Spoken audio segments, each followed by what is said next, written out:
how to clear all drafts in email on iPhone. It's very easy. First of all, open your mail. So after opening your mail here, you have to tap on this arrow right here, and then we'll get back to the mailbox.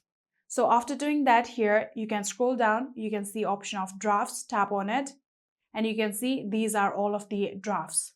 So in order to clear all of these drafts, you'll have to now tap on the select button that you can see right here. After doing that, you can either tap on select all just like this, and then tap on trash.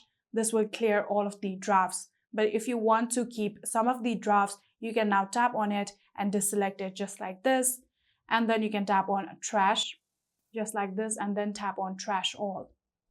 After doing that, here you can see we have cleared the selected drafts. But if you again want to clear all of the drafts, again tap on select, then tap on select all, then tap on trash all. And just like this, we have successfully cleared all of the drafts in email on our iPhone. And that is it. I hope this video was helpful to you guys. If it was, please do not forget to hit that subscribe button and like our video. Thank you so much for watching. See you in the next.